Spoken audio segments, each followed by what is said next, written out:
The visitor interest and excitement is rapidly growing here at our newly installed garden railway at our studio gardens. And today I'd like to show you some of the design features and accessories that really brings this miniature world to life. To start off would be our lake or pond area. Of course, everything is done to scale, so we hope that this will resemble a pond or a lake with the stream or waterfalls coming out of the mountain here. And the way that we've installed this is, first off, we have a prefabricated pond liner. We chose a style that we wanted, and we've dug a hole into the ground area and actually set this in. And you can see that these are pretty pliable, but at the same time you really have to conform to the shape of the liner. And that's what's holding our water. And then with our waterfalls, the way we've accomplished that is we've taken some tubing, again that's very pliable, and we've actually ran that up under the liner. And the liner that we used is one of the butyl rubber liners, and you can see that we've just cut a piece wide enough to go up the stream bed, and then we have rocks and various things to kind of cup it, so we have a little pocket for the water to trickle down to. And then of course we added the rocks, various types of gravel to make it more realistic. But at the very top of the stream bed with the hose, basically what we've done is just bend over the hose like this under some rocks, and it's hid and covered, but the water then is trickling out of the end of the tube. And then of course the tube down here into the pond is hooked on to our pump, which you can see here, and here it's sucking out, and it's hooked onto a filter to try to keep it clean. And of course with this type of setup you have to have a power source too, but the group that donated this particular area is a Little Giant Pump Company out of Oklahoma City, who actually manufactures and distributes the pumps and a lot of these types of accessories. And I was surprised at how big the company is, and they were so excited to play a part in this. But not only does this feature add the pond and the lake, but the trickling sound of the water is very refreshing, just like a water garden. And really, if you'll just think about the same principles and practices of a water garden, just tone it down to a scale, it will really apply in a garden railroad. One design feature that took quite a bit of time that's really been worth the effort, though, is our mountainous area. Of course, it gives us a lot of versatility and height, and really gives us a lot of area to complement the buildings and the town and the plant material. But basically, we just bermed up some soil and used some rock to create some planting areas, and also to help in erosion purposes, especially on the back side where it's so steep. We've actually stacked up some rocks to, again, hopefully help us from any kind of washing problems. But again, it's a loose soil that we've just tried to shape and design. And then as we plant, we're trying to keep the altitude type situations into mind. And then of course here in front, I'm standing in what we call a dry stream bed, and it comes out of one side of the mountainous area. But really the purpose of this is an area for us to be able to walk in without compaction, but it allows excess runoff from any heavy rains that we might get, which would trickle down into the lower area. So it's really designed and planned with the purpose, and we refer to that as a dry stream bed. And if you'll really investigate the area along the tracks and those types of things, you'll see that we have some trestles and bridges and various things that we have planned for. We only have one of them in so far, though. This is a trestle type bridge that Alan has constructed, and once we found out that there's so many kits and those types of things, but of course some of them come in certain sizes, and a lot of those types of things you have to adapt to your particular design, and Alan's done a great job here. It looks very rustic. But we have another bridge area over the lake and another trestle area that we're still working on to try to get those types of things constructed. But over here you'll see the tunnel that is off the side of the mountain, and Alan also constructed this, and he spent a lot of time, and again it looks very rustic and western-like, which is really our theme. And the way he's constructed that, he's used some foam and plastic to try to hold the soil up, and then we've just stacked rocks along the side. And then of course he's treated it so we'll get a little bit longer usage out of the wood.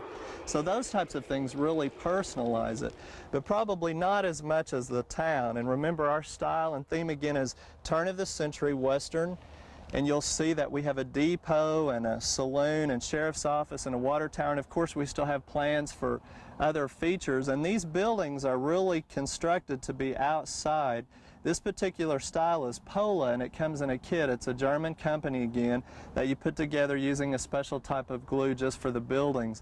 But they're very sturdy, they'll last years upon years, they're very authentic, and we're really pleased with them. Of course, you can change the names and the signs and things and make them come to life just as much as you'd like to. Now, again, most people leave these out just year after year. One way that we've designed to try to get them to stay where they don't blow away and hopefully not any theft problems, we've used our retaining wall blocks again, which are going around the foundation of our garden railroad. And what Alan has done is he's drilled a hole with a 5/8" drill bit, and inside that hole he puts a lead shield, and then we use a lag screw, and of course that is bolted then down and through the building. And so that gives us a little bit of stability, a foundation to set it on, hopefully keep it from blowing away, and a little bit more security. And you can actually see, if you look closely, some of the screws that are through the building, how we've held them down. And then there's all kinds of little figurines and accessories that really, again, bring it to life and personalize it. We've got cattle and people that come with it. There's so many things. There's cars, vehicles, and that's a lot of the fun where the kids get involved and the young at heart. Just so many things that you can do to really personalize it. So this is the building part of it. And again, it really sets off the whole plan and the feature of our garden railway. Another design feature that adds some variation in height is where a dry stream bed runs into a valley where we'll be putting more rocks and succulent plants to actually resemble a succulent or arid region. And again, it gives us a lot of variation in height.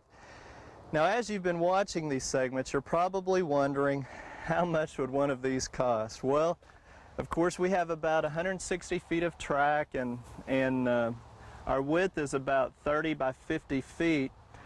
So we've got a pretty good size here, but just in track and train and switches and the buildings, we estimate probably a retail value of about $3,500. But don't get too excited yet. It's like any other landscape design feature. They actually start out with a starter kit, and you'll see that there's about 4 feet of track there that's in a circle area, and a lot of people that we've talked to, that's how they've actually got started, by just putting those indoors around Christmas trees even. But you'll get the track and the switches and controllers for that one, and then this is the train set that actually comes with the starter kit, and you can get those retail about $299, $300, and sometimes even on sale for quite a bit less than that. So investment as far as equipment, you can get into it pretty reasonable, and then of course you can add to it and build on and make it just as expensive as any design feature in your landscape. A lot of people start out small, just like we did in our other landscape, and we just add to it in stages, and you can do that with the track layout even. Make it small and add to it as the years go by with your different features, and of course people do that normally in their landscape and water gardens anyway. But if you're interested in one of these and you're wondering how in the world would you get started, well, we found out that there's a lot of businesses across the state, sure enough, that carry the supplies, the starter kits, the tracks, the trains. And so obviously you could check in your area for equipment places with model types places, or we could provide you with some information. But the resources out there are phenomenal. Let me show you 4 magazines that are strictly devoted to garden railroads. Now this first one, Model Railroader, is more for the H scale, which would be the inside, but it also has some articles and things about railroading outside.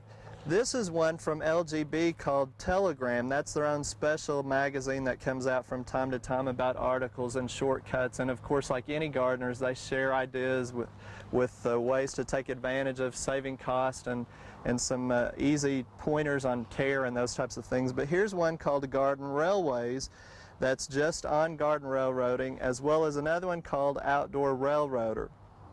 The articles in these are strictly for this type of G scale, so they have information about planting and the design features, the equipment. It's just amazing how much information is out there on this particular landscape design idea.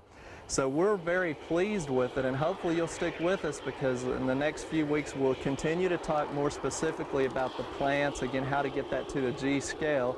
And then also we'll be visiting with some people across the state that have garden railways, where we'll get some great ideas on the designs and shortcuts that they may have put into practice. And they've learned the hard way over the past few years, and we're going to get some shortcuts. So be sure and stick around so you can watch and learn more about garden railroading.